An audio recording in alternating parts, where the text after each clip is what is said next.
My name is Gregor Smart. I'm the curator of the Kirstein Business Library and Innovation Center, and we're so happy to have Pride in Our Workplace here tonight for our community town hall. If anybody has not visited the Kirstein Business Library, we are a space for small businesses, entrepreneurs, job seekers. When I think about this event tonight, I think back when I started in the workplace 30 years ago. My office was completely closeted, and it took some courage and some anxiety, but I pinned a little pride flag on my bulletin board. And it was so empowering that I sometimes forget that me from many years ago. And, that arc of justice, it is trending upward. And so I'm happy to see that. Sometimes it feels like a pendulum, but I'm glad to see that we are heading towards justice. I also want to introduce you to Michael Brown next to me. He's from our community learning department, and he is our workforce development librarian. So I just want to have you give a quick plug about some of your resources. Thank you. Of course. Howdy, everybody. My name is Michael. I am, as he said, the workforce development librarian and community learning specialist here. Everything from ESOL in the workplace to career counseling services, resumes, cover letters, and any and everything you need to jumpstart learning and starting your next career within your community can be found not just at Kipling, but in our community learning resources that are available to you.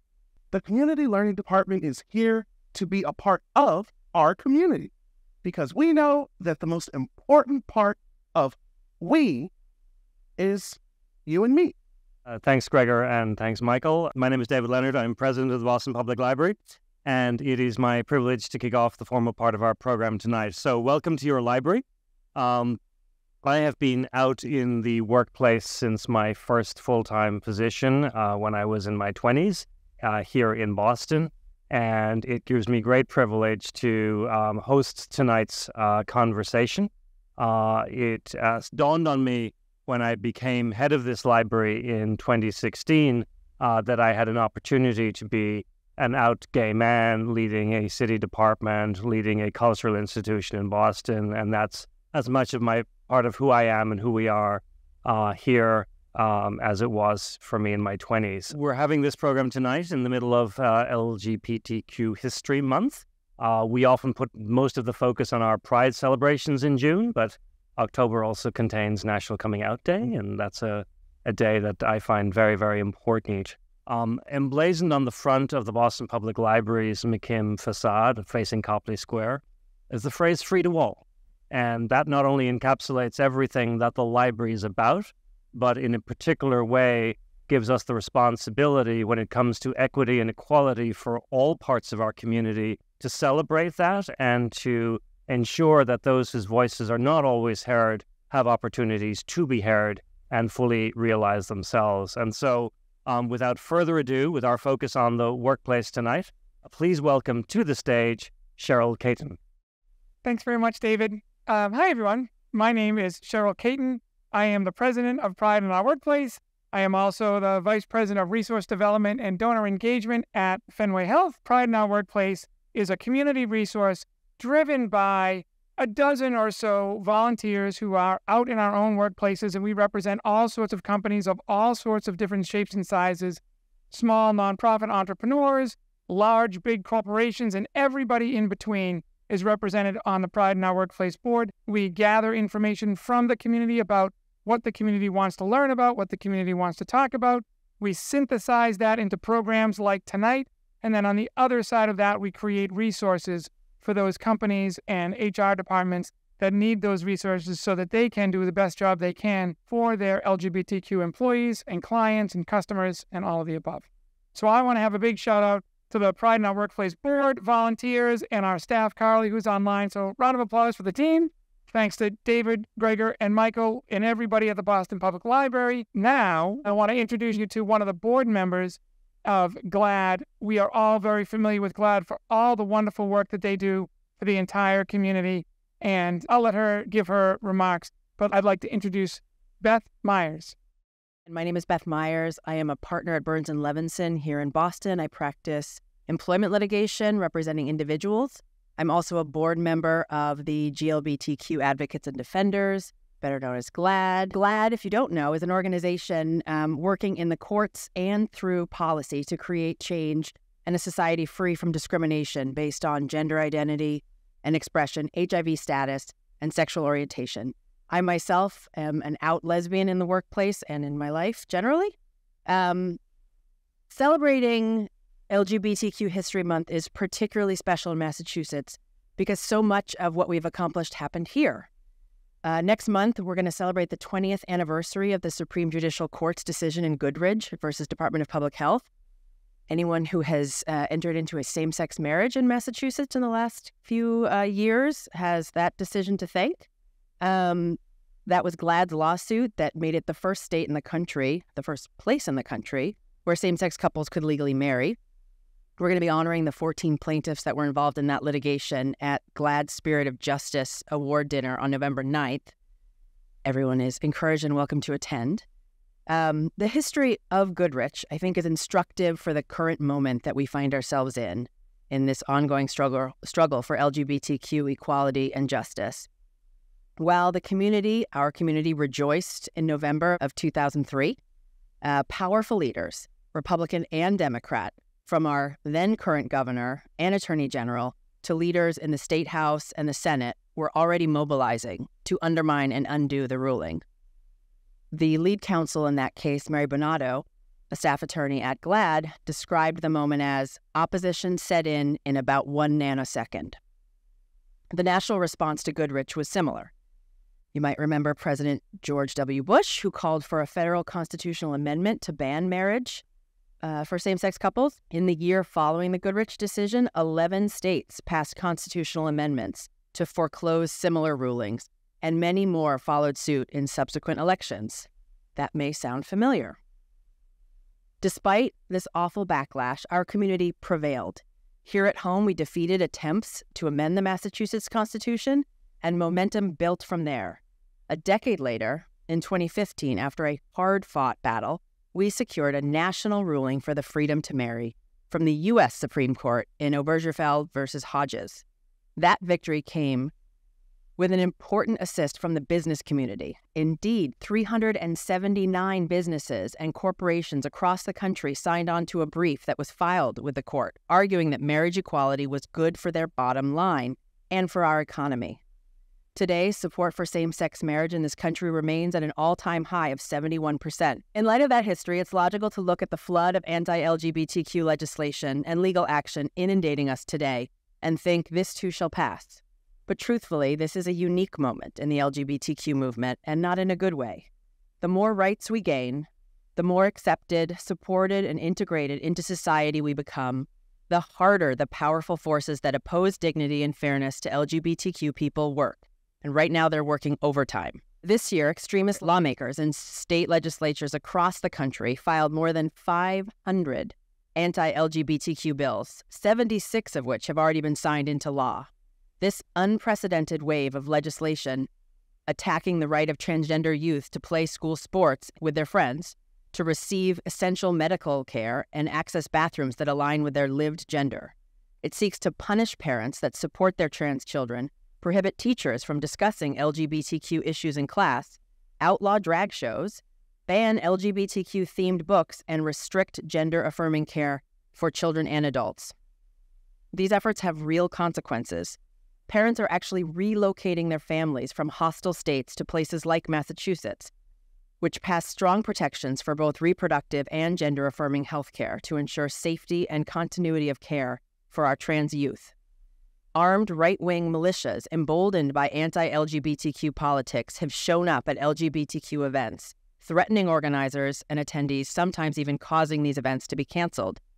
Recently, a California business owner and ally to the LGBTQ community was murdered by a man enraged by the pride flag she hung outside her clothing store.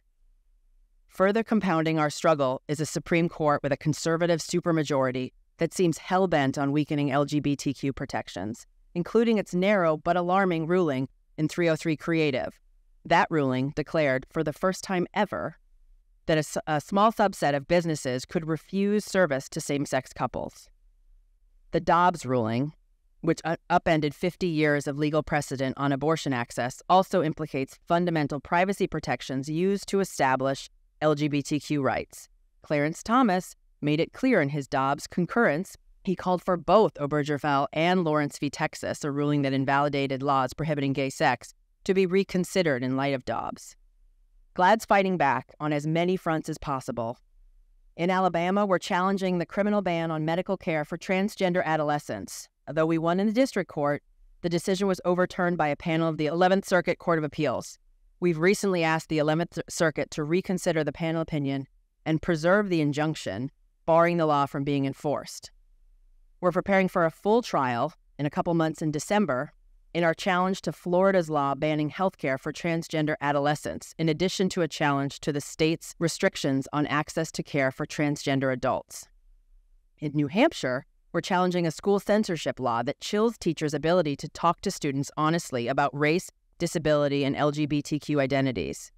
It feels great to fight back, but litigation isn't the only way we win. And a court decision, as we've seen with the Goodrich ruling, isn't ever the end of the battle. In the aftermath of Dobbs and 303 Creative, for example, our allies stepped up to mitigate vulnerabilities or potential vulnerabilities for LGBTQ people created by these decisions.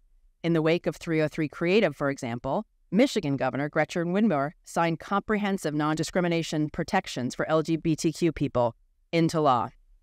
Following Dobbs, President Biden signed the Respect for Marriage Act, ensuring ongoing federal recognition for same-sex marriage should Obergefell be overruled. Additionally, in response to efforts to ban access to trans health care, 15 states have adopted provider shield laws that protect access to medical care for transgender people. GLAAD worked with state partners to pass such legislation here in Massachusetts and in Vermont, with more to come. We're never powerless in the struggle for equality and justice, but more than ever, we need strong allies. We need growth. The business community can play an important role in this movement because you influence the terms for a lot of our public life. Through product development, physical infrastructure, your customer service policies, employee programs, advertising, and so forth. It's incumbent upon businesses who see themselves as LGBTQ allies to examine their business policies and practices through an equity lens and adjust them accordingly. Recently in Connecticut, for example, the state updated its state employee health plan to cover fertility treatments for same-sex couples. Previously, only heterosexual couples deemed infertile could get coverage. I'm sure the panel can speak in greater detail about these types of changes, but employees can also play a role in advocating for their employers to be strong allies. Many workplaces today want to do the right thing, but aren't sure how. It's important for us as LGBTQ+ employees and as allied individuals to bring our whole selves to work, participate in employee resource groups, and share our personal stories when appropriate to create visibility, educate others, and start conversations about stronger allyship. I want to emphasize that the business community has real power in this struggle. What Connecticut did with fertility coverage made the news. It sets an example for other states and gives leverage to activists here. When Target removes Pride merchandise from its stores, it sends a message to the community about who is valued as a customer and who isn't. Just because the Supreme Court says that some businesses can discriminate against same-sex couples doesn't mean that they want to or that they will. Again, we hope that you all decide to join us. Our power lies in collective action, advocating in courts and in the legislature, and engaging at the ballot box. In grassroots activism, in everyday conversations, and patronizing businesses who actively support our right to live and love fully, and to celebrate our shared humanity. At the end of the event, I'm happy to talk to any of you about getting involved in GLAAD. You can always look at our website, glad.org, glad.org, to find out more about participating and getting involved. But I'm going to wrap it up, and I'm really excited to hearing from our panelists, so thank you. I'm Jonathan Allen. I'm a proud board member of Pride in Our Workplace. I am honored tonight to moderate this distinguished panel. But let's give it up once again for everybody that's already come before me and have done an incredible job. Tonight is a really important night. It's a town hall. And the reason why is because we are not only up against pressing concerns that we need to mobilize around, but obviously we also need to reflect on, as a community, how far we've come. And obviously the topic at hand is one that can be depressing and overwhelming to many of us. So I want to make sure that we start this panel off on the right tone by first thinking about all that we've accomplished, how far we've come, how much we've overcome, before we dive into the nuances of the landscape around legislation and policy, the pressures and the attacks that we might be experiencing. But in your own right, in your own way, I want you to take a moment and reflect on what you've overcome in your personal life, what you have to be proud of in your personal life, but also reflecting as a collective what we have to be proud of as we think about the journeys of LGBTQ plus folk in this country, but also in this world. And not only the things that we are up against, but the reality that the best is still yet to come, right? And every single force that has ever tried to dehumanize us, that has ever tried to bring us down, to make us less than or less worthy of dignity and respect, that in our own right, we can stand very proud knowing that we're somebody. Because in many of our lives, we're being attacked from so many different angles. And we're wore out. Raise your hand if you feel worn out. A little exhausted. A little tired. Some of you who ain't worn out, God bless you. That you have the privilege to not be worn out. And you should take stock of that, because that is indeed a privilege. And for those of us who are tired, exhausted, and feel defeated in this moment, I hope that you breathe. Take a moment to breathe. Inhale. Now, as you reflected, as you've thought about this, I want y'all to help me welcome our panelists for the night. Y'all ready for them? All right, all right, all right. So tonight we have a part of this panel as we are really reflecting on the landscape of LGBTQ plus rights as well as DEI policy. We have with us joining Malia Lazu, my friends. We also have Mason Dunn. Then we also have Rich Campbell.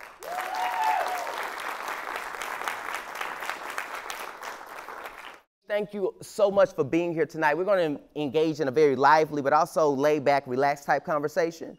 Y'all see I have my clipboard and my red pen in case I need to write notes. We're going to dive straight in. First, I want you to introduce yourselves, pronouns, as well as the organizations that you're part of, and a word that describes your reaction to reflecting on the event topic at hand tonight. One word that describes that. We'll start there. We'll start with you, Rich, and go all the way through, and then we'll follow up with some more deep dive. All right. Thank you. Good evening. Rich Campbell. I am a managing director with HarborVest Partners. I go by pronouns he, him. I think the word, I'm going to use two. The words I would use tonight for what we're up against, I think, are optimism and perseverance. Hello, everyone. My name is Malia Lazu, she, her pronouns.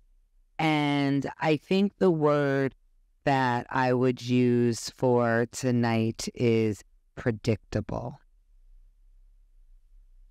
And you with the Lazu group. And I'm with the Lazu group. Yeah. Hello, I'm Mason Dunn. I use here they pronouns. I'm the Director of Education and Research with the Massachusetts LGBT Chamber of Commerce. And I think one word, innovate. Opportunity to innovate.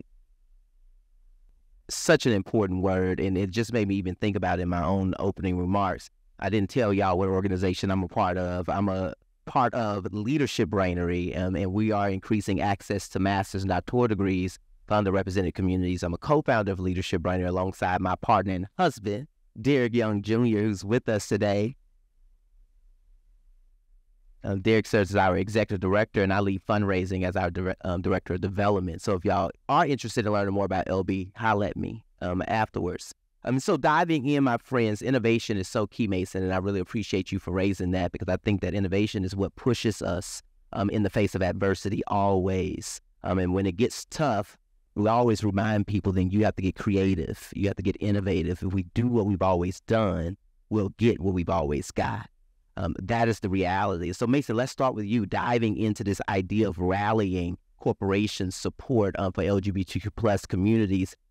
looking back at recent local history, in fact, you were very much so at the forefront of the Yes on 3 campaign. Organizers and LGBTQ plus employers and employees were able to rally support in a very unprecedented way that has created some historic legislation and policy change in this state in particular. That's also, right, breeding the ground and have bred the ground for change around the entire country. So Mason, as you think about that work, how is our current landscape similar to you? What has changed even? Let's start there. Sure. You know, it's so funny because I find that the arguments that opponents to LGBTQ plus equality are using are so tired. Like, we've heard these arguments for 50 plus years. Think of the children, safety. These are arguments that we've heard before in this movement and we'll hear again, but we've beaten them before and we'll beat them again. And so I think that that's one of the ways that we win is because our opposition is not innovative. They're going back to the same tired attempts to attack our community, and we continue to innovate and we continue to really come back at it in new ways, in innovative ways that empower our community. It's thinking of the Yes on 3 campaign. What we innovated on Yes on 3 was deep canvassing. And deep canvassing is how we won that, and now everybody's deep canvassing. And I love when I hear advocates like, oh, do you know about deep canvassing? I'm like, I wrote the playbook on deep. I didn't personally, but we on Yes on 3 really did begin that work and show that deep canvassing, which just a little bit on deep canvassing, it just means that when we go to the doors or we have phone calls for any kind of equity, rights, whatever it is that we're working on, not having 2-minute conversation or 5-minute conversations. We have 15-minute conversations about trans lives, and it's led by trans folks.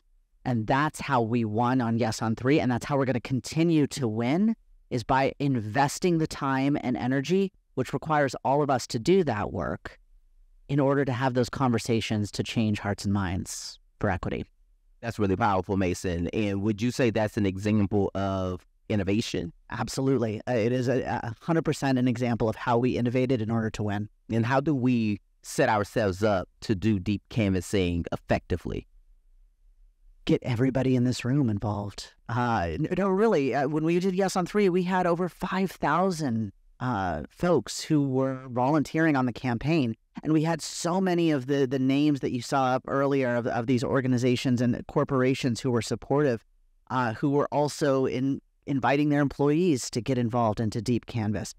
So I think that is how we win is people power and passion.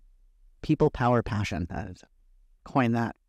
That's how we win, is by inviting people to be passionate about the things that we're passionate about and to share that with one another for change. That's so powerful. How many people are already using deep canvassing in your work? Right, show of hands. Okay, one. How many people are thinking about now adopting deep canvassing in your work? Yeah. Okay. Yeah. We got some work to do. Absolutely. But remember, people, power, passion. I love that. Let's take note of that. I think that's really powerful. Anytime there's alliteration, I'm there for it. So yeah. All day. Are there any other innovative tools or strategies that you would advise people to incorporate in movement building? For specifically thinking from a business perspective, I think that there are so many amazing businesses who are really energized around Pride Month. And we've already heard Pride Month mentioned a few times. And yes, now we're in LGBT History Month, which is so kind of quieter, right? But, there are days all through the calendar year that you can lift up LGBTQ plus voices.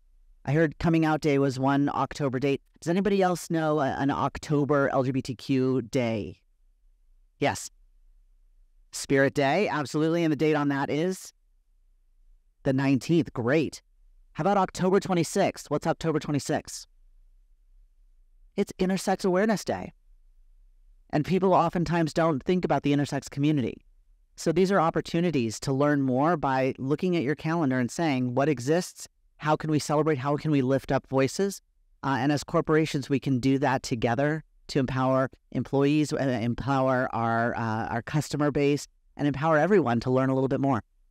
Powerful. Thank you so much, Mason, for your leadership, everything that you've been doing, are doing, and are going to continue to do in this front and so many others. Malia, how you doing, my friend?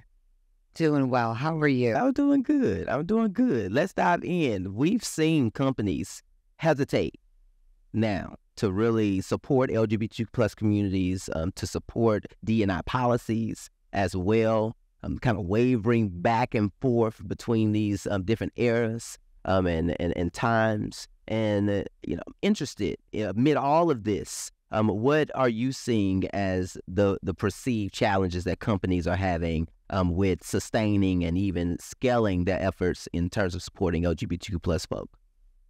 Thank you. Yeah, I think it's an important question because corporations want to succeed, right? That's why they're there, to make money. And to do it in a good way is important to them. But when you really get down to what it takes to make a cultural change, which means changing the feelings of your middle management, right? They do a majority of the hiring, so it doesn't matter how good you feel up here. If folks doing the hiring have no intention of helping you reach those DE&I goals, you will not reach them, right? And I think what we're finding is a cultural existential moment for companies. And I'm old enough to remember when this wasn't a conversation, right? And corporations now understand that in order to make money, which is their goal, they have to show up in certain. And that is because of the successes, right? But what it also is because of the work that is done by individuals and being amazing people in the workplace, right? It's like, oh, this is a profitable idea. This isn't dangerous. And so what I'm seeing, and I'm also a lecturer at Sloan and have a book coming out February 6th. Everyone check it out. And the title of the book is called From Intention to Impact. And it helps companies figure out how to not fall in that gap between the intention and then the impact of the work. And where that gap happens, as I said, is in things like middle management, is in things like compliance. And we actually go through 7 stages that a company needs to get through before they're ready to make impact. And 3 of those stages are about how to respond to pushback, because that's where things fall. When people say, well, yeah, I mean, we did a lot for June. I mean, we're not sure we have the budget for October. Well, do you not have the budget, or is it not worth the value that you're about to spend? Because that's 2 different things, right? And so as you start looking at how the pushback shows up and then how you deal with the pushback. So do you say, oh, yeah, well, I guess there's just no budget. Good point. We tried. Or do you say, well, what if we don't need a budget? And then you'll hear your second type of pushback, which is, well, we don't want to seem like we're playing favorites and we're kind of doing one thing. You know, we have like the Black thing and then the Latino thing. So I don't know. I mean, it might be too much. And then you say, okay, is it that we didn't have a budget, that you're not valuing it, or that it might be too much? And then you reach that third stage of pushback, which, oh, the pushback is fear. The pushback is bias. The pushback is me having to talk to my friends about this when they're like, so what are we doing? What are we doing? We're hiring ladies and LGBTQIAs. They're scared, right? They don't know how to say, damn, yeah, we are, because it's profitable. It's good business. Welcome to the 21st century. We're future-proofing our company with this, right? So I think, you know, what we're seeing is that companies are in this real existential moment because they're understanding that their alignment with greed, whether you agree with it or not, their alignment with greed is no longer compatible to what the consumer and what the employee wants, right? So I'll end with 2 stats. As a lecturer, I got to throw you some stats. So 86% of millennials and younger will pay more for a product that aligns with their values. And we know where the values of this country are. They don't reflect the you know, oh, we're 50-50 in this country. No, we're not. A majority of folks stand for more social justice rights than our current government is giving us. And more people buy Starbucks on the first Tuesday of November than vote. right? And the Starbucks CEO knows that, and the Disney CEO knows that, right? But then the second piece is that over 70% of people will take a pay cut to work for a company that aligns with those values. Those are two stats that we've never seen before, and they're counterintuitive to most people from Generation X and above. And I think a lot of CEOs and businesses are seeing like, oh, wait a second, this old boomer way, which was making us so much money and, oh, we loved it. We're seeing the end stages of it. It's not working as well as it used to because our audience is not boomers. So that's what I'm seeing within business. That's really powerful. And I remember when we were preparing for today, you had mentioned something that simply setting intention isn't enough. Can you say more about that? What does it mean to go beyond just the intention? How many people here have a gym membership? Yeah, so that's my point about intention.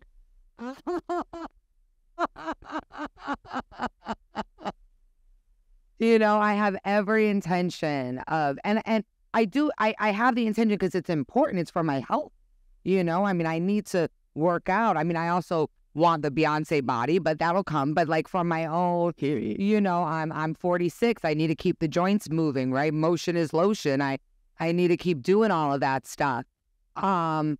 But I hardly do. And it's not because I don't want to. It's because my personal culture gets in the way. I'm busy.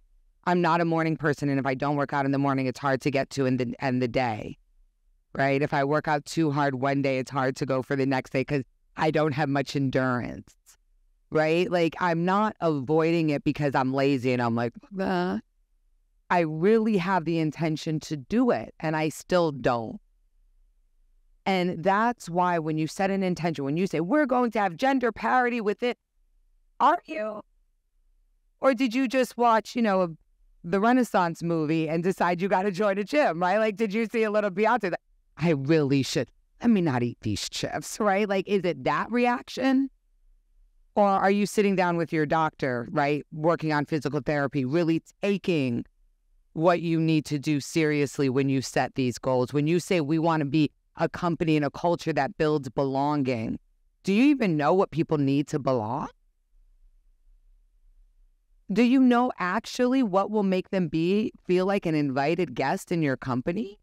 Or do you know what you and the C-suite and others feel, or leave it up to your middle management to decide, right? So I think we give a lot of high fives for setting intentions, right? They get a whole bunch of headlines, but we don't see the follow through. And I think what's great about this activist moment is that companies are making commitments. They're leaving receipts in ways that you didn't have before.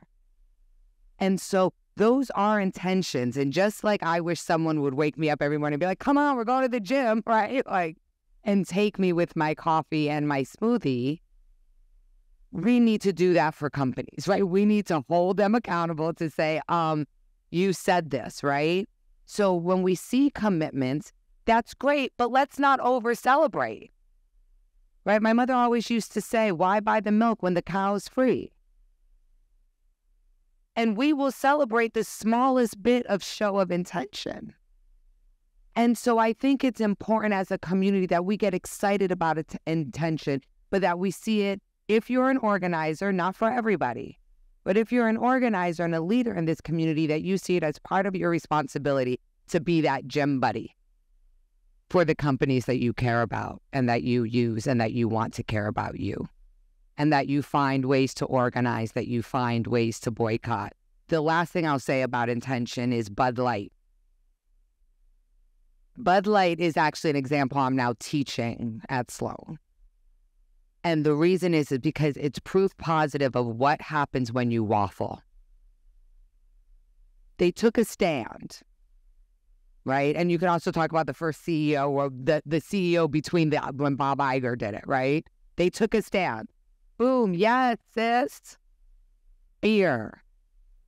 And all of a sudden they were like, oh gosh, the wrong people are mad, right? But certain customers are mad. And so a statement got put out that pissed everyone off, right? Because the homophobes are already mad. But now you pissed us off, right? Now you pissed off the LGBTQIA community because you capitulated your stand. The same thing happened with Disney with the removal of the first CEO. So what we're also seeing is as companies are guiding through these moments, it's making or breaking leadership. And the worst thing you can do once you take a stand is to capitulate. So let's get these companies to take stands. Let's get them to set intentions, and then let's be their noom. Let's be their gym buddy. And let's be like, the reason why you're scared is because you're not comfortable with a supremacist, right? I mean, we can explain to them, just like noom, why they're feeling these ways about hegemony. It's because you were raised in this kind of church, right? I mean, you can explain it to people. It's culture. And so anyway, again, he's a preacher, I'm a lecturer. We can go on and on forever. But yeah, that's just some of my thought about the problems with intention only. Yeah, let's give it up for going beyond intention to impact. Rich, so look, I'm hearing we're at an inflection point, and we have a lot of companies that are doubling down, going harder, being intentional all the way to impact. And then there are those that are taking advantage of this opportunity to curtail back and to drop things and use this as an excuse and a cop-out on why they are not pushing LGBTQ plus engagement, evolution, investment, but also D&I policy as well. What are you hearing from leaders, corporate leaders internally? How are things panning out from your perspective? Yeah, I mean, it's a great question, and you're a tough act to follow. From my perspective and where I sit, I think now is the time that you have to do more versus less. And doing more versus less doesn't mean huge activities or big, show-stopping things that you need to do. Sometimes it's just having a conversation and letting people tell their stories. Because I think, when you listen to what Beth was saying, all the legislation, all of that is very overwhelming. And I think that sometimes you can dehumanize what's happening. And I think if you let people tell their stories and what they've been through and their experiences, it can help bring that change about. And so I think about what we've been doing in HarborVest. 6 years ago, we didn't even have a D&I council, which is what we called it at the time. We since rebranded it to DEI. And we didn't necessarily knew what we wanted to do, but we knew we needed to do something. And I think for me, the point that I think sometimes companies can get paralyzed in overanalyzing what they need to do versus try, learn, course correct, and try again. And so we stood the council up 6 years ago. And to me, to your point around intention, having a strategy around what you want to do and then doing nothing about it is empty. And you need to really think about what are those actions? What are the things that you need to do? What's your policy? How do you recruit? How do you retain the talent that you have? How do you make sure you're developing them? And what's the programming that you want to have? And so we started that, and we made some mistakes, and we course corrected. And now, we have a chief diversity, equity, and inclusion officer. We've got 11 ERGs, which frankly, we struggled with a little bit. Like, do we do this? And we just said, let's do it. And it's been a huge change because it's giving people a voice. And so with our own ERG for the LGBTQ plus community, we call it HarborVest Pride, we have more conversations than less. We encourage more communication. Our leadership, and I agree with you, I call it the frozen middle. You need your leaders to be leading, right? Leaders have such power. They have the platform. And even just saying, I hear you, I know what you're going through, and to invite that conversation makes a huge change. I remember, and it's not related to this community, but when there was a lot of anti-Semitic conversations happening and changes, our CEOs came out with language around hope being our superpower and that hate has no home here. And that's huge. That's huge. And I think it resonated so deeply. That didn't cost anything, right? And so I just think that there's opportunities to do more. And I think the last thing I will say is we can control what happens at work, right? When when outside of work and you get barraged with the social media, you get barraged with all of the news, and it's always negative. It's always negative, and you can get overwhelmed by that. At work, you can absolutely control the environment that you have. You can make sure that people are safe. You can make sure that they feel included, and you can make sure that they can bring absolutely their best to work. And I firmly believe in that you can control. You can control the policies, you can control the environment. And I think that's how you can kind of bridge what's happening out there with what you can be doing at work. That's really powerful. And for those people who don't know, somebody want to clap, go ahead. For those people who don't know what HarborVest is, can you go ahead and give us a quick scoop? Sure. So we're a private equity firm, founded here in Boston about 40 years ago. And we've grown significantly over the past 6 years. I think with that comes great responsibility, and the Gen Y, Gen Z generation has really forced us to think differently and to bring those voices, and they demand change. And you have to meet them where they are, or you aren't going to succeed. Well, thank you so much, as well as the HarborVest for being a valued PIOW sponsor and supporter. Y'all give it up. Absolutely. And we have much work to do and are just getting started on our journey collaborating in this light. And so you mentioned an example of a way that HarborVest has strengthened DEI, and that's by hiring a chief diversity officer. I want to talk about that role. Can you give us a bit more understanding about the resources the chief diversity officer has to do the work of that office? Yeah, I think I'll talk about it both internally and externally. So the real focus for us right now is internal. We want to make sure that the people that work at HarborVest feel like they're included, that we think about all sorts of different people. And so she has been very focused internally, and we believe that then makes us externally appealing to others as well. One of the things I love the most about HarborVest is that we trust our experts. And she came in and she said, we're going to do this. And our leadership said, then we're going to do it. And maybe that's not for everybody. Maybe not every firm has the resources to be able to do that. But I remember even when we said, hey, let's walk in the Pride Parade, which I know can be a little cliche, right? It's a thing that happens in June. We've never done that. And they're like, yeah, absolutely. Let's do that. We'll give you the money to do that. And I just think those are the incremental steps. She's the one who said, let's start our ERGs. And they have been incredible. That's awesome. We appreciate, and I look forward to learning more about the ins and outs of the work that you all are doing on this front. And let's just unpack one more question about how you personally are addressing uncomfortable conversations in this lane. Yeah, I think the uncomfortable conversations are the hardest thing to do, right? Because we have fear, we worry about repercussions, we worry about the consequences, and I think that you have to be comfortable being uncomfortable. I remember when we were just trying to figure out were we going to include pronouns in our signature lines, which feels very straightforward, very simple, but we had a real vigorous debate about it at the D&I Council around, is this right for us? What will our clients think? All the things that you were saying. And I left the meeting and I had a conversation with our head of marketing, and I was like, I don't feel good about that conversation. And I felt this accountability and this responsibility because of my role and who I was as a gay man to go have that conversation with our CEOs. And so I did. And I said, listen, if one person who works here sees the pronouns and feels that they are more included, that they are safe, that they are wanted, or if somebody who is looking to make a career change sees that we are using our pronouns and says, this is probably an inclusive place to work, I want to work here, then that's a win.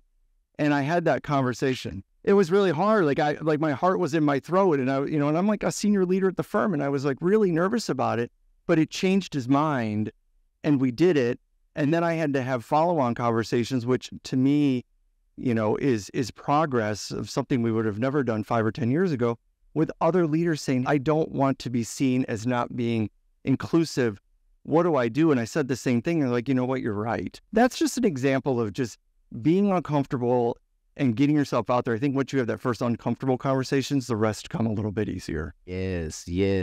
Thank you all so much. And I think we're ready for Q&A from the audience. Can I just jump in on that too around those uncomfortable conversations? Because you're so right. It's so critical, right? It's like if people can't unpack what they're feeling inside, and especially if they know that they're on the wrong side, right? They're like, oh, but I'm so uncomfortable. And I think what's really important to remember is that at the end of the day, the people who work with you probably don't have a lot of places to be uncomfortable. You know, we're a conflict-averse society, especially here in New England. I mean, I'm Black, Puerto Rican, Italian, so I'm not conflict-averse at all.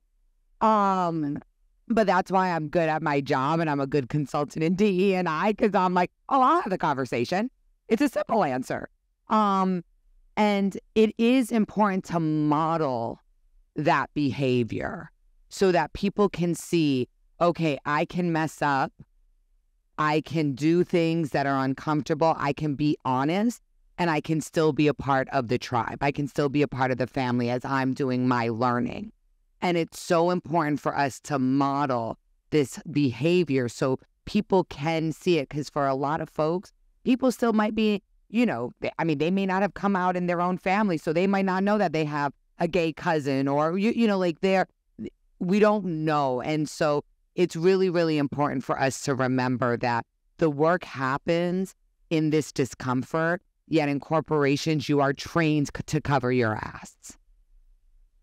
And so getting people to be comfortable, like this isn't a cover your ass time, you know, is hard, but you need to make that culture shift. And I've seen Malia in action over and over again, and she is exactly the person who will say what everybody is thinking, but are afraid to say. And that's why if you're looking for somebody that'll come into your company and shake things up, Malia and a lot of people. And also, I don't know if I mentioned I have a book coming out. No? In February, so pre-order. Just get those pre-sales. Get those pre-sales. Yeah, man. One last little comment here about, you know, modeling behavior and things. And I just want to say it out loud because I just need to hear it. Where are my trans and non-binary CEOs? Where are my trans and non-binary C-suite folks?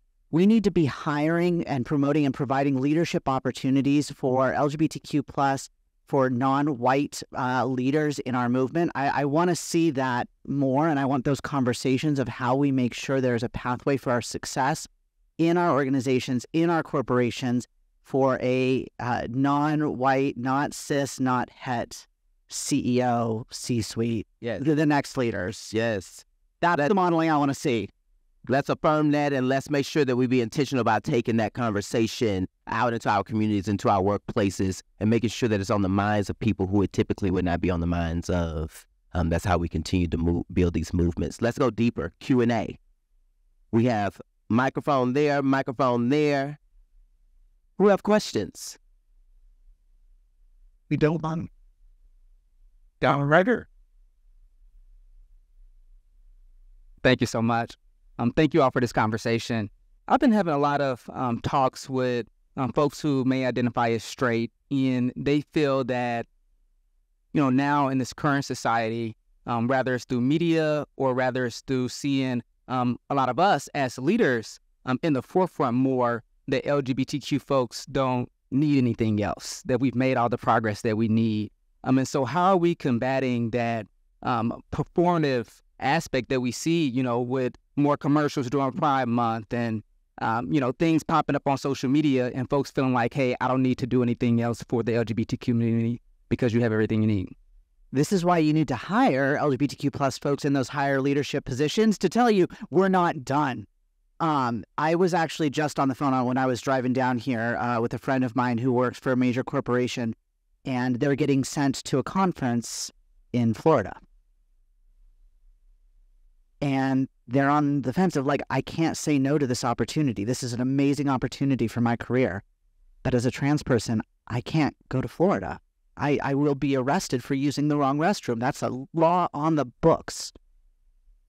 And there's so many stories like that of folks who are at these very supportive organizations, but who aren't thinking through the implications of sending a colleague to Florida for a great opportunity, who aren't thinking through their health insurance coverage for trans, non-binary, and intersex folks, who aren't thinking through all of these aspects of our lives that impact how we show up in the workplace.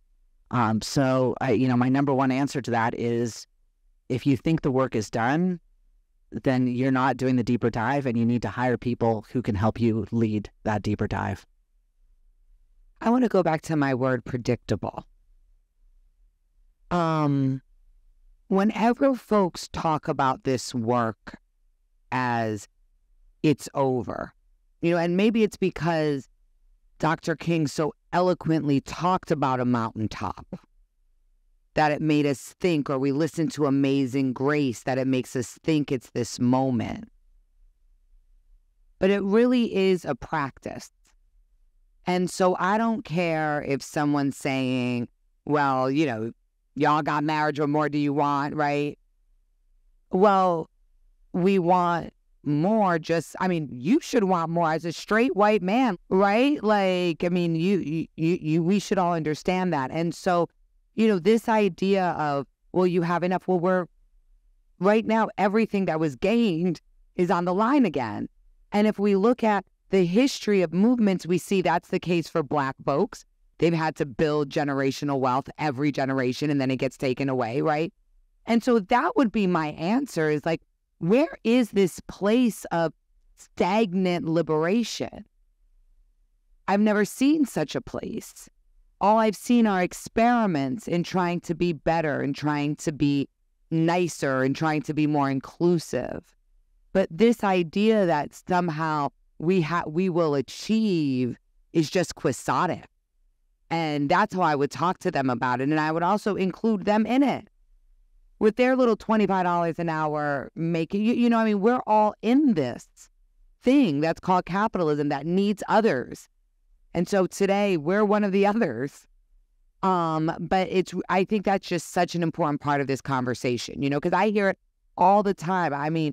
Straight white men, the amount of folks who will come up to me and be like, well, we're the endangered species now. What's happening with us? I can't even get on a board anymore, And I sit back and I'm like, do you know there's more people, there's more CEOs named John than there are women in Fortune 500 companies? Where is this exclusion of which you speak? And I want to say the same thing when someone explains to me how free I am as a Black woman. Where is this freedom that you speak? Show it to me. And that's how I would address that, really double clicking on, oh yeah, where, how, huh? Explain it to me. And I really appreciate your question too, dear, because it makes me think about beyond the corporate context, what we're experiencing in our communities, our everyday communities. And a lot of this idea is also being bred at home. And out of a perspective that when communities that have historically been marginalized in this country and this world get more, that there is a point in which they've gotten enough. So how do we measure when we've come far enough? And why are we even thinking about it that way? Is the question. Right? and this is why one of the questions I'm really wrestling with in my research right now is, why isn't greed enough for DE&I? Because we use it for every other reason why we screw the planet, why we screw the climate, why we screw everything else. It's because greed is just a natural part of life. It's just a part of it. So is love, so is hope, so is inclusion. Most of what Darwin wrote about were animals working together, right? So this idea, I think, is anyway. I was about to go on that tangent, but I think where I'm confused is, I'm like, it's so embedded that even you're in private equity. I'm a former banker. Greed is, that's normally people are like, what, more money? And then you're like, well, if you hire, a diverse community and get in some LGBTQIA, and wait, don't have them be Black now, because then that might even be better. A whole different lived experience. They're like, oh, is that what makes me 34% more profit? Yeah. And these are numbers by Deloitte, right? I mean, these are white boy numbers. So, like, this isn't GLAAD's report, all right? This is Deloitte's report saying this, So, anyway, it's still fascinating to me that that's how embedded this othering is that even America's most natural, what we call our most natural emotion, greed, can't supersede DE&I, which lets me know that white supremacy, straight supremacy, ableism is embedded way deeper in all of our DNA than we can even imagine. Wow.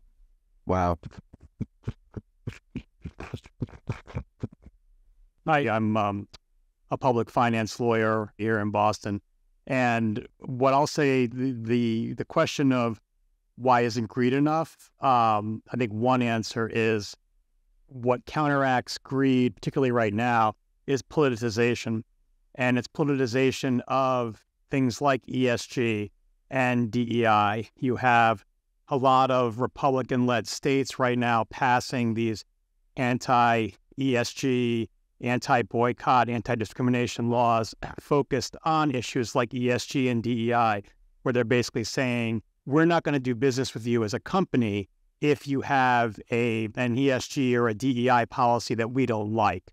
And we're seeing that more and more. I think right now, upwards of like 18 states have anti-ESG, DEI laws on the books. You have some states. Right, but these are politicians. And again, it's a part of my research. So if we want to go to coffee, we can like talk about the answer to this.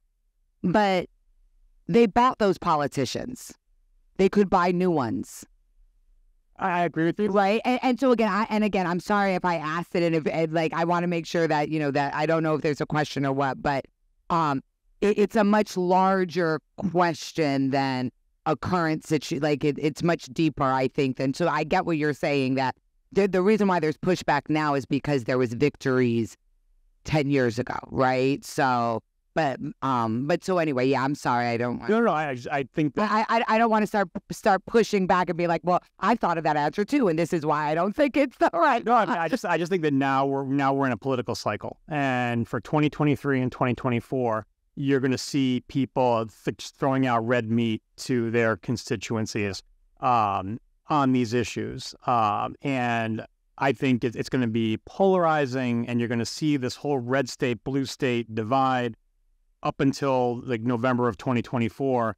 And then I think you might see the notions of greed, basically once the election cycle is over, coming back to the fore, and people basically saying that, okay, it's not that much of a focal point right now because the election cycle is over. And that's unfortunate.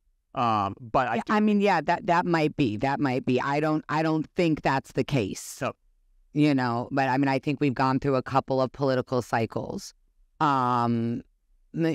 gone through several.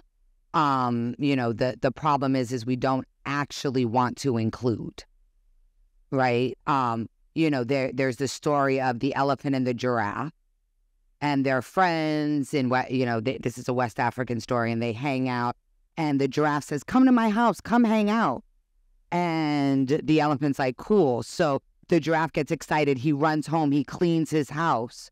He gets rid of the mice. He puts extra peanuts because he knows his elephant friend's coming. The elephant friend comes to walk in, and guess what? He can't fit in the door. And the giraffe friend says, come, push. He starts pushing, and he starts breaking the frame of the house. And that's what people are feeling. And that's what actually can't supersede greed. And so the way the story goes is the giraffe tells the elephant, I need you to lose weight before you can come into this house. And the elephant says, well, I probably can't lose enough weight to fit into a house built for a giraffe. It's not illogical, right? It's not a logical argument. It's not rational, or else data would work, right? It's actually what's sitting in our societal DNA, which is, if we look at the Constitution, women aren't mentioned. Black people are considered 3/5 of a person. Indians are savages, and LGBTQIA aren't mentioned either. That's the house that's breaking right now. And that's why I think it can't supersede greed. So, and I would love to go to coffee to talk more about it, but I wish it was as simple as political cycles. But again, that's a created phenomenon. All of these politicians are bought and sold.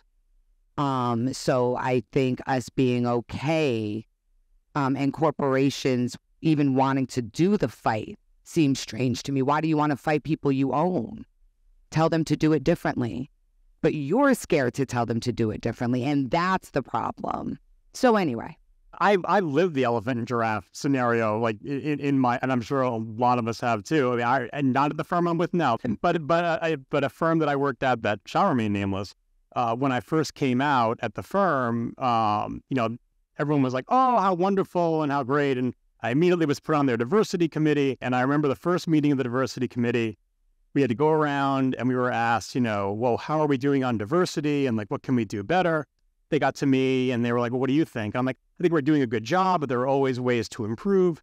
And I remember one of the white heterosexual male attorneys was like, I disagree. We're doing a great job. Look, we've got this diversity committee. Isn't this wonderful? The reason I tell that story is I think we have to be very careful as a community with organizations checking a box and not actually doing the work, not doing the follow through. And I think that puts all of us in a very vulnerable position because we're on the front lines saying, well, I think we could do more. I think we could do better, and facing a potential backlash. Can I add to that? Because I think you said something there at the end that resonated with me. And listen, I'm an optimist by nature. Sometimes we feel like we're in this battle by ourselves, or it's this community and we have to just as a community figure out how to fight this battle. And to me, I think half the battle, if not more, are how you engage with your allies and how you use allies to help advance the agenda of what you want to do. And I think sometimes we forget about that because it's vulnerable and we don't necessarily know how to engage with our allies. But more often than not, they just want to understand how, and you need to give the forum and the way to have that conversation. It's not answering and solving your problem, but I do think that sometimes we feel like it's just us in this battle, but there are so many other people that want to help and that are good, and there's more good than bad, and we just have to keep pushing. That's so powerful, Rich. That's so powerful. Thank you for that. I do also just want to say briefly that it would be a red flag to me that somebody, comes out as LGBTQ plus and automatically is asked to put their identity to work for a company. The number of times I've worked with trans and non-binary folks who they come out as trans and non-binary and now their company is asking them to do education and tell us how to do this thing. And it's like, well, why are you monetizing their transness? Why is that suddenly, yes, it is a value, but there are, amazing organizations who you can hire and pay money to help you walk through everything you need to do to be trans inclusive. Don't put that job on top of the job of the trans person who already has a job there. Yeah. And it drives me insane that we have to put trans people into additional jobs and add things to our already very full plates at our companies. Or anyone, right? The best practices is that ERGs are paid. Mm-hmm. Right now, one of the few companies notes. you should mention that to your company. Ralph Lauren is actually the company that I write about in my book because they actually do some of the best ERG work that I've seen globally. And this is a global company, but they pay their ERGs to that point, and also ERGs get offered to do everything and are expected to do nothing. And that is such an important part because the other thing is, if you're not invited to be included and you're like, well, why wasn't I at the meeting? And then you're like, well, we didn't want to burden you. Well, I make that decision whether you burden me or not, right? Agency and autonomy. Exactly. I'm willing to give, you just can't take. And that is a really important part of the ERG culture. And so, there are best practices for employee resource groups that you can bring up, that you can share to show how to really get the most out of your employee resource group. But Ralph Lauren is one that I would definitely look up. because they do incredible work with it. They also have a white ally ERG and an ally ERG, which I love because they're like, okay, white folks, we need to figure out our stuff. And then if you want to just know how to be an ally, because anyone can be an ally to anybody, you can join that. And so they also have these interesting ERGs that allow for people to self-reflect on themselves and get work done that way as well. So yes to the additional tax of being taxed with that work. Thank you for that. And I think we had one more question right here. You still have a question? Yes. Oh, I do. I kind of dream and don't. I'm like, is this my space to ask a question? I'm just. Now, if you ain't got no question, don't worry about it. Well, I do. But I don't know if it's appropriate. That's the issue. I think as I'm listening here, I'm wondering what are the opportunities for intersectionality. And I also work with children. And so I'm also trying to put things in alignment in this space. And I'm trying to gather resources for the groups that I work with. But as I have the privilege of working for a really great organization that's paying attention to all of these things. And as I listen to the conversation, I'm thinking, yeah, there's always this sense of, oh, well, we're doing the thing, so we've arrived. But I think we arrive at the place where we have to, the gentleman said we have to keep on pushing. And we arrive at the place to push, right? And you talk about using your allies. Any recommendations from anyone on the panel or anyone in the room about how do we link arms with allies and how do we push? Because I think there's work to get to the push place, right? Like a person giving birth, there's work to get to that place. And then there's the actual work of pushing. And how do we push forward together? That's so grateful. I mean, I think the way I may think about the question that you asked around how to push. If you take a step back, and I don't know if this will fully answer your question, but the way I think about it, if you take a step back and you think about how you do everything else in your life, right? You think about what you want to do. You find the folks that are going to help you do it. You build that coalition. You build those relationships, and you put it forward, and you do it together. I think is a big part of how you make change and how you drive change, no matter what you're doing. But I think that you have to find those folks that are in the position of power to make that change and help them understand what you're trying to do. And I think that I keep going back to make it human, right? Because I think if you may not agree with every issue, but you have to agree that no human deserves to be treated less than another human. And I think when you make it human and you bring that to it, you can help to push that agenda and lean in what you're trying to do. And so I don't know if it's totally answered your question, but I think for me, that is when I've been able to tell my own story, when others in where I work help tell their other story, it just brings it to a human level, and it takes the formality out of it. It takes the fear out of it. And you're just talking. So I would do that. Any other anecdotes on pushing? For me, the word ally is a loaded word. I'm going to be honest with you. I'm not always in love with it because people, the number of people I work with who, they get their ally gold star and their cookie and then they go home. And that's not the work. The work is the pushing and the continuously bringing up the conversation and reaching out and doing it through an intersectional lens. So, the ally should be a verb. I'm working on my allyship. I'm working to be an ally. It is something that we are moving towards. It is not a gold star cookie situation.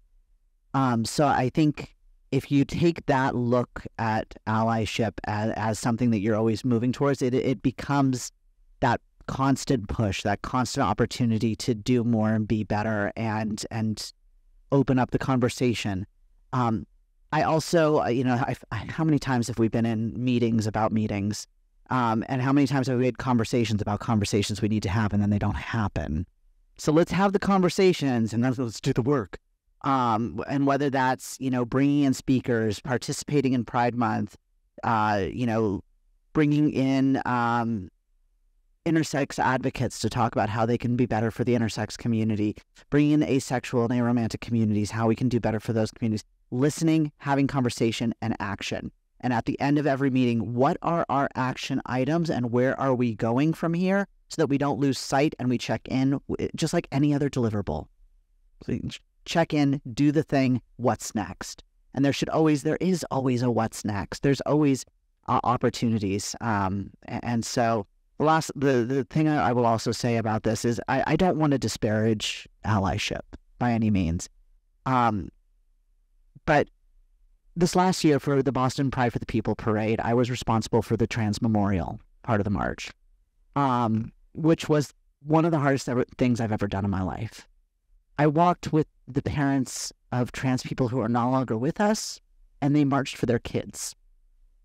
That was allyship in action. That was getting out on the street and holding the picture of their child through the Boston Pride Parade.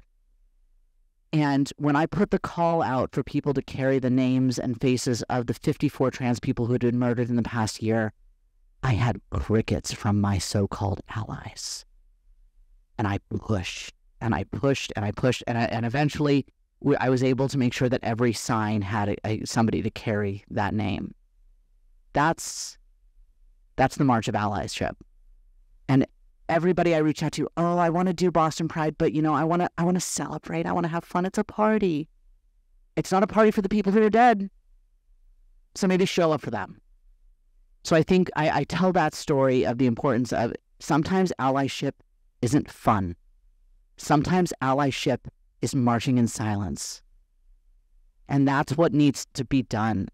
So show up when the work is hard. Show up when the work is painful. That's what I look for in somebody who's working on their allyship.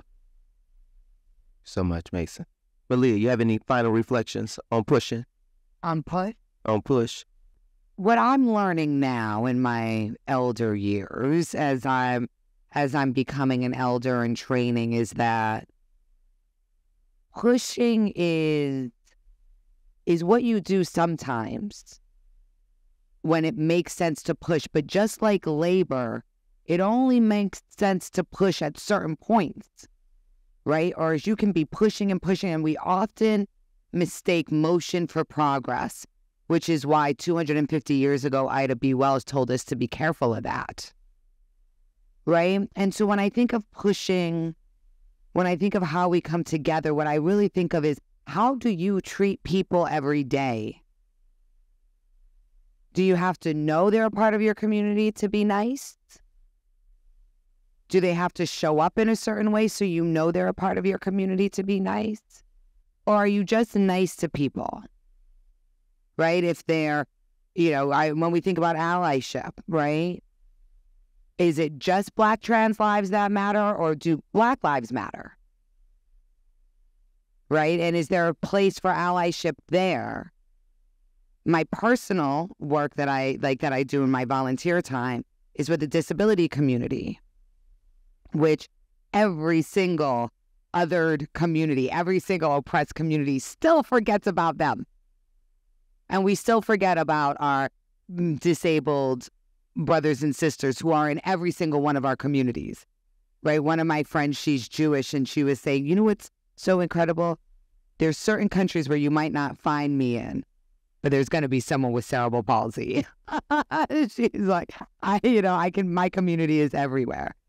And so I think, yes, there's moments where it's movement. There's moments where it's flashpoint, because the community has organized those moments, right? Rosa Parks, 24th person to be arrested, right?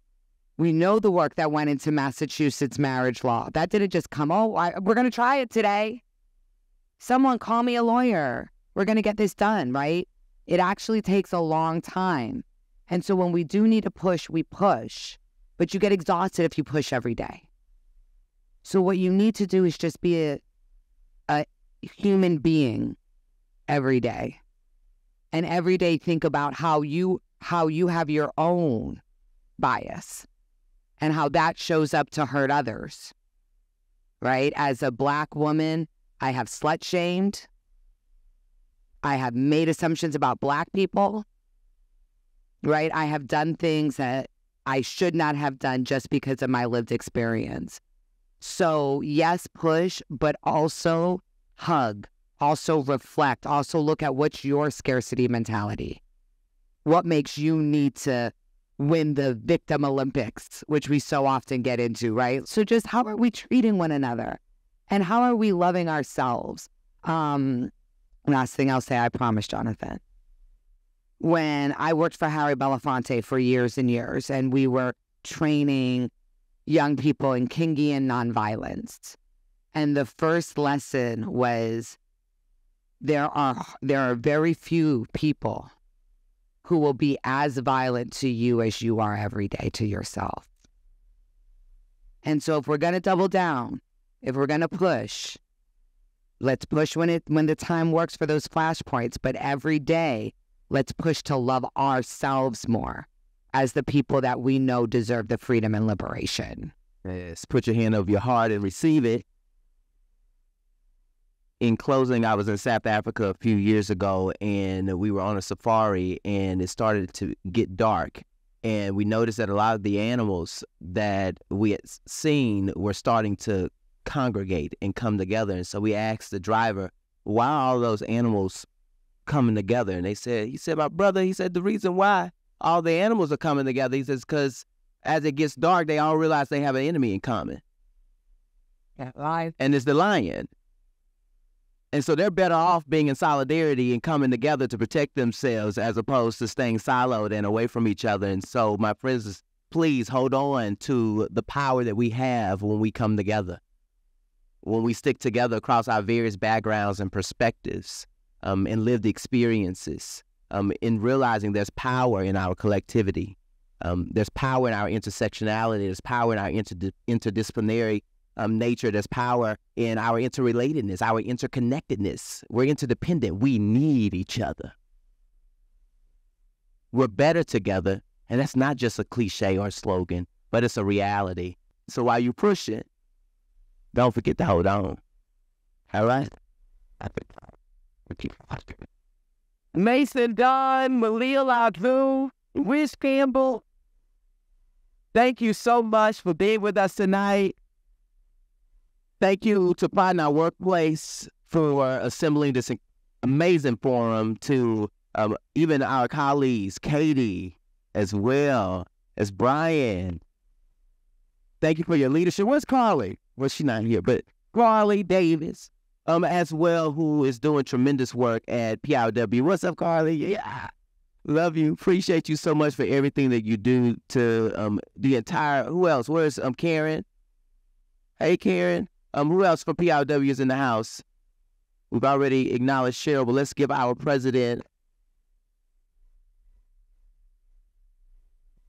And so a few takeaways before we leave. We have a new grant initiative that we launched last year to reinvest some of the resources that our corporate sponsors invest in us back into early stage organizations that are supporting the LGBTQ plus community. That's our own way of making sure that we're uplifting those with their backs against the wall and who may not have the resources in these early stages of starting their organizations. The application is live now, and you can go to PIOW.org. I think I got it right. And you can learn more about the program. Please help us spread the word and get folk to submit applications. Join our mailing list. When you go to our website, you can be able to access that way, signing up our mailing list so that you can stay up to date on PIOW events as well as efforts that are underway. Follow us on social media as well, and consider becoming a PIOW corporate sponsor. So if your company is not currently a sponsor of PIOW, let's get them on board and spread the word to other folk in your network who may be leaders at companies who'd like to be aligned in supporting our work. Tonight has been incredible. Thank you again to our panelists. Thank you so much. All right, much love and appreciation. Y'all be safe, and happy LGBTQ plus History Month.